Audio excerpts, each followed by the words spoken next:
Hello everyone, কেমন আছো তোমরা সবাই? আশা করি ভালো আছো। আমিও কিন্তু বেশ ভালো আছি। তোমার আরও একটা ছোট্ট মিনি ব্লগে তোমাদের অনেক অনেক ওয়েলকাম। তো আমি এখন দুধ গরম করে নিচ্ছি। ছেলে ঘুম থেকে উঠলে ছেলেকে খাওয়াতে হবে, ওঠার সময় হয়ে গেছে, সেজন্য দুধটা বসিয়ে দিলাম। আর এখানে সাইডে দেখতে পাচ্ছ টাকা, ওই টাকাটাও ছোটো কাকু টাকা পাবে, তো সেই জন্য ছোটো কাকুকে টাকাটা দিতে যাব। তো চলো কাকুকে টাকাটা দিয়ে আসি। এই যে কাকু, আজকে এতটা পরিমাণে হাওয়া দিচ্ছে চারিদিকে, হাওয়ার জন্য চারিদিকে পাতা পড়ে একদম একদম নোংরা হয়ে গেছে। তো যাই হোক, তো দেখো আমি ঘরে চলে এসেছি। আর ছেলেও আমার উঠে গেছে, তো ছেলেকে নিয়েই আমি চলে এসেছি। আর বিকেলবেলা আমার একটু ইচ্ছা করছিল, যেহেতু আমি দুধ গরম করছিলাম, তো ইচ্ছা করছিল আমি একটু কফি খাবো, তার জন্য একটু কফিও বানিয়ে নিলাম। তো যাই হোক, ছেলেকে খাইয়ে দাইয়ে রেডি করিয়ে ওর ঠাম্মির সাথে পাঠিয়ে দিয়েছি। ও যাবে একটু মাঠে, খেলার মাঠে, ও বিকেলবেলা যায়। তো দেখো আমি রেডি করিয়ে দিয়েছি, ও এদিক ওদিক ঘুরছে আমার পিছনে পিছনে, তো এরকমটাই ও করে।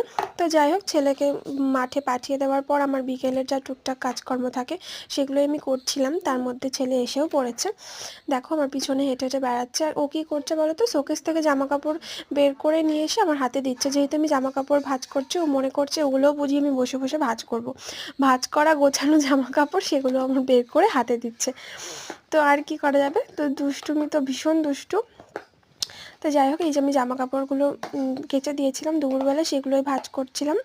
তো তারপর আবার ওর ঠাম্মিকে বললাম যে ওকে একটু নিয়ে যেতে, কেননা ও আজকে স্কুল মাঠে মানে খেলার মাঠে গিয়ে না থাকেনি, একদমই থাকতে চাইছিল না, একটু কিছুক্ষণের মধ্যেই চলে এসছে। তার জন্য আমি বলছিলাম যাও ঠাম্মির সাথে আর একটু ঘুরে এসো। তো যাই হোক, ছেলে আমাকে একদমই কাজ করতে দিচ্ছিল না, ঘরে খুব দুষ্টুমি করছিল, তার জন্য আমি মাকে বলছিলাম যে ওকে একটু নিয়ে যাও। তো এখন আমি ভয়েস দিচ্ছি, ও আমার পাশে শুয়ে শুয়ে আমার কথা শুনছে আর দুষ্টুমি করছে। ও ভয়েস বন্ধ করে দিচ্ছে, এডিট করার সময়ও আমাকে ডিস্টার্ব করে।